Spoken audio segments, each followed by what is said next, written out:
Hello Excel champions, it's William aka Dr. Excel. Today I'm going to show you how to split a list of names into a list of first names and last names. So basically how to split a list into two separate columns. I'm going to show you 3 ways to do that, and I'm going to give you the file in the end. I'm going to put the link right below the video so you can download it and reuse everything. Or basically you can download it right now and follow with me.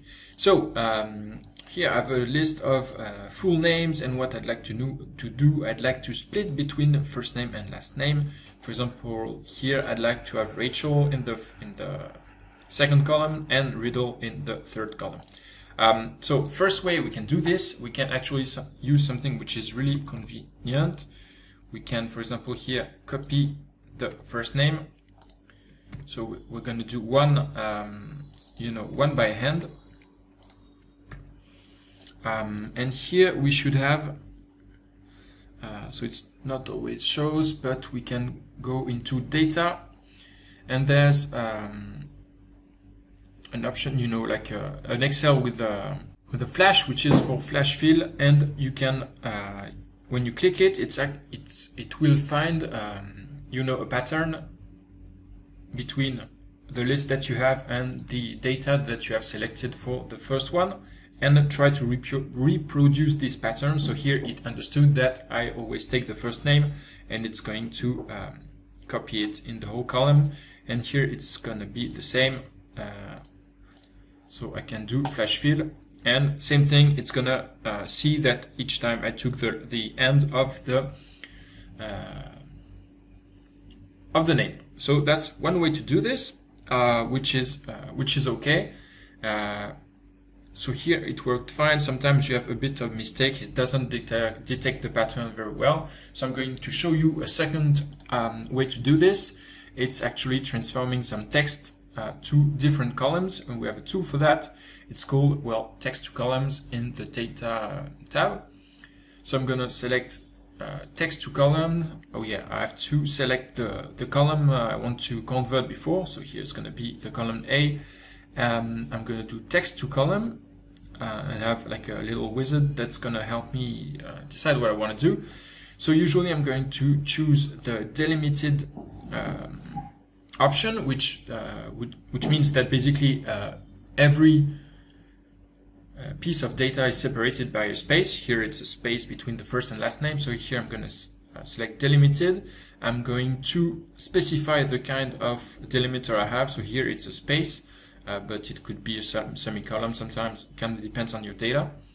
So here I'm going to select space, and it's going to give me a preview of what it understood.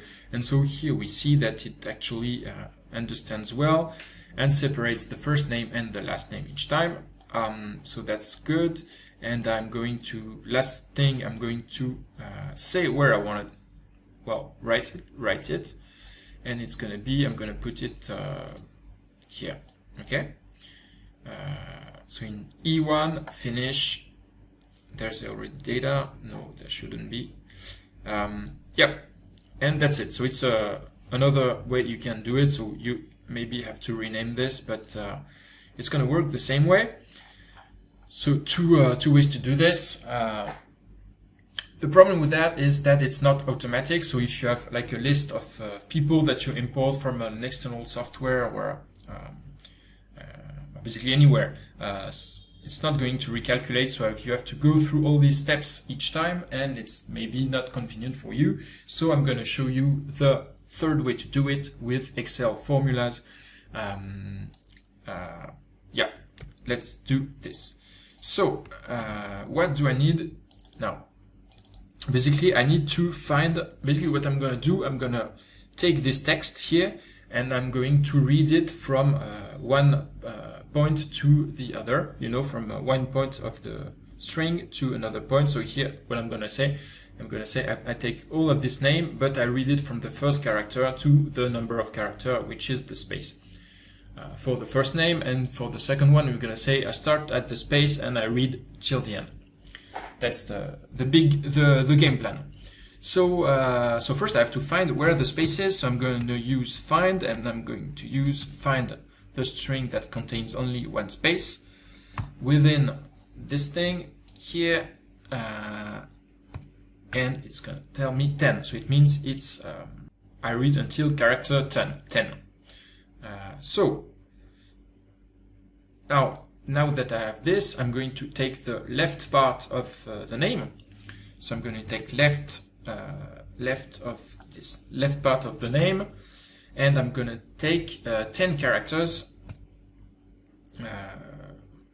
to have only the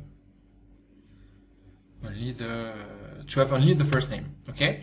So one thing that is tricky here, I don't want to include the space.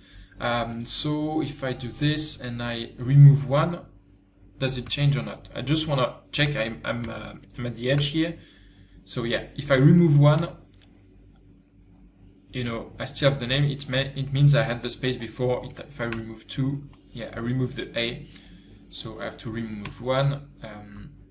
Why? Because the P is character 0, so character 10 is actually the space. So if I include 10 characters, I don't know, 10 characters must include the space. Okay, so this is good, and this is going to work everywhere. You know, each time I have the correct name. The cool thing also, it's going to update automatically. If I change the name, it's going to update my lists. This is going to work every time.